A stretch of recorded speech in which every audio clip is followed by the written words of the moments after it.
We're going to Tessa's house because Naomi's coming over. So that's cool. So we're having breakfast and class later. But the thing is, this weekend, my friend Charlotte, she wants me to come over to her cabin. So I have to make sure I do all of my internet homework before the weekend. And while we're there at her cabin, I also have to do homework, which was the one stipulation of me going. Currently at Charlotte's uncle's cabin. I stayed overnight. I'll be staying the weekend. Right now, we're just finishing some homework and we're gonna go on the property and just like check it out. That's what we'll be doing. Hey Mom, hey Dad. We're at the back of the property. We're on this really wide trail and there's a deer stand, which is cool because deer season's coming up. And it'd probably be really cool because all these leaves are gonna be Where there's lots of little rocks, so if you slip on that, you're usually not going to go down for it. Hi, Charlotte, Becca's friend. She's cool. You're lucky. So, Becca asked me to tell you guys what a straddle is. A straddle is the distance between tracks. So, like, the way I remember it is like a saddle. Saddles, they go over a horse. So, straddles go this way. They go out. So, here's one deer track. Here's the other deer track, probably from the same deer.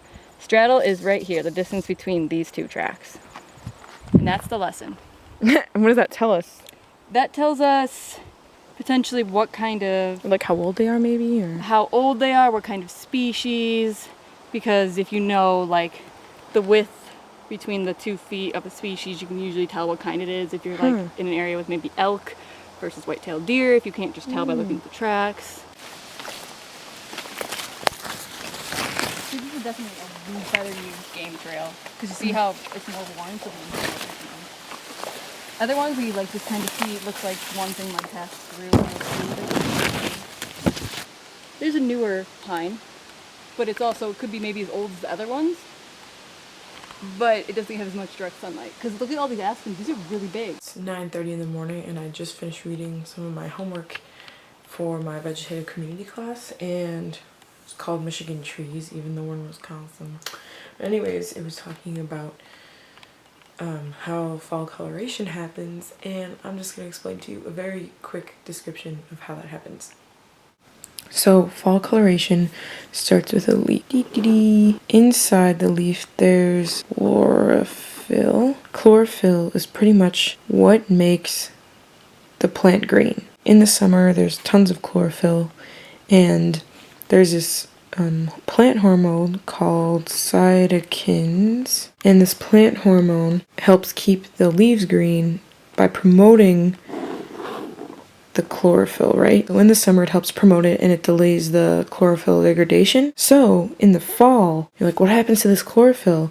So this plant hormone, you know, it kicks in and says, hey, things are getting kind of cold here. Why don't you scat? Why don't you leave? So the chlorophyll's like, okay, cool. So then chlorophyll leaves. Chlorophyll degrades. As chlorophyll declines, breaks down gradually to the shortened days, the cold weather, and the loss of this plant hormone. To make it orange and yellow hues, there's carotene and xanthophyll that make it fall colored. And obviously orange and yellow aren't the only two. There's another one called anthocyanin, and that's red. And then there's tannins, which is brown. So when chlorophyll degrades, all of these are shown true colors. We're here on this road that's pretty much an ATV trail, and Charlotte found this awesome print. What did you find? A possible bobcat track. Okay, and what other thing did you find? A bear track. Okay, let's take a look. Okay, right there. She's showing now. Bear. That's probably bobcat. And you can tell that's probably bobcat because if you look on cats, typically one of the like paws sticks out further than the other ones. So if you look back at it, you see that this print right here sticks out a little in front of the one next to it, and that's a sign of a cat. Because in dogs, it's you just have like a straight brick across the two top lobes. Awesome. Thank you, Yeah. interpreter Charlotte. So Charlotte and I are just walking back on this dirt road. We were on the ATV trail, and I stopped along and I see this awesomeness, blackberry growing all along. So that's really neat. So we're about to take part in that right now. I think I found the Keebler elves and where they live. So I think there's a thing. They go up here, they take the elevator. Whee! I feel the factory is probably somewhere right there where that bump is because they need extra room. And the oven's probably at the way top because that's where the sun reaches.